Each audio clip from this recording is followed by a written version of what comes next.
अब अरुण साव विधानसभा में भी जवाब नहीं दे सकते, और अरुण साव को सवाल पूछो ना तो ईडी पहुंच जाती छापा मारने, है ना। दूसरा कोई सवाल करे, कोई पत्रकार सवाल उठाए तो उसको हमेशा के लिए मुंह बंद करा दिया जाता है।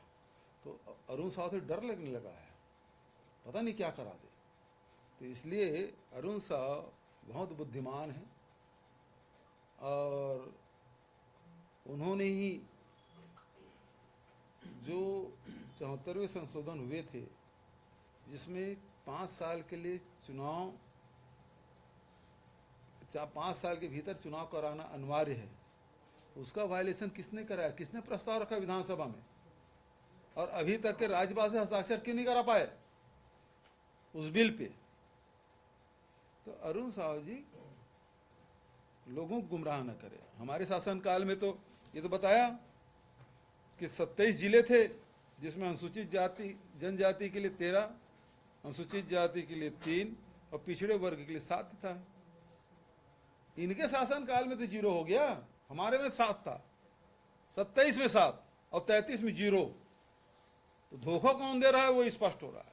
ये छत्तीसगढ़ के रामायण वायरल श्रीवास ने सिविल लाइन थाने में शिकायत की है, साथ ही उन्होंने पुलिस से कार्रवाई की मांग की, और उनका कहना है कि बीजेपी की तरफ से वीडियो पोस्ट हुई है। उसने जो ट्वीट किया है उसमें छत्तीसगढ़ सुशासन का वाटर मार्क है, विष्णु का सुशासन। तो हमने पहले किया था, पहले वो किया था।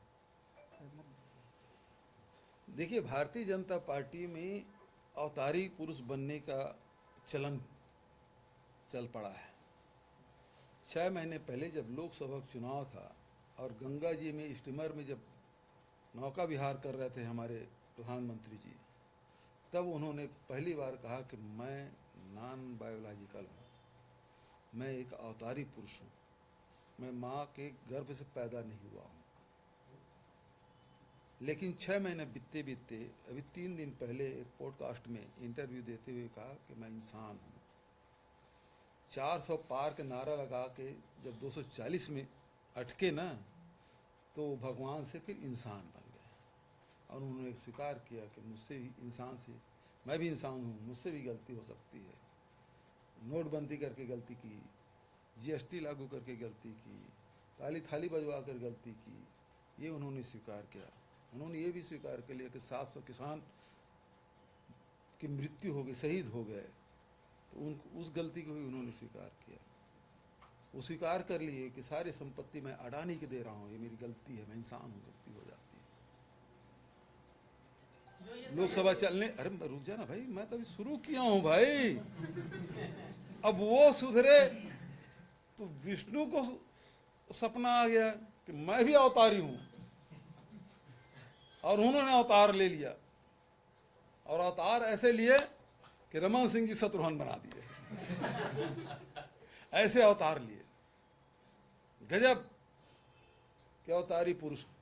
ये भी अब विष्णुदेव जी को बताना चाहिए कि वो सच में अवतारी हैं, अपने माँ बाप के द्वारा पैदा नहीं हुए, उनके घर में पैदा नहीं हुए, उनके माँ के कोख से पैदा नहीं हुए, कि वो भी अवतारी हैं, कि वो इंसान हैं। ये उसको बताना चाहिए।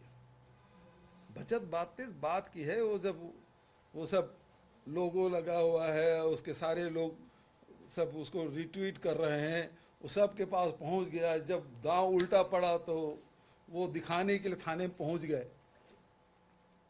तो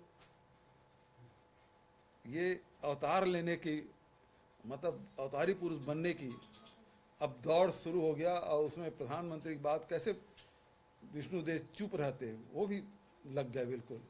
नहीं साहब, आप भले इंसान बन जाए, मैं तो भगवान हूँ। सर, ये बलरामपुर में पुलिस के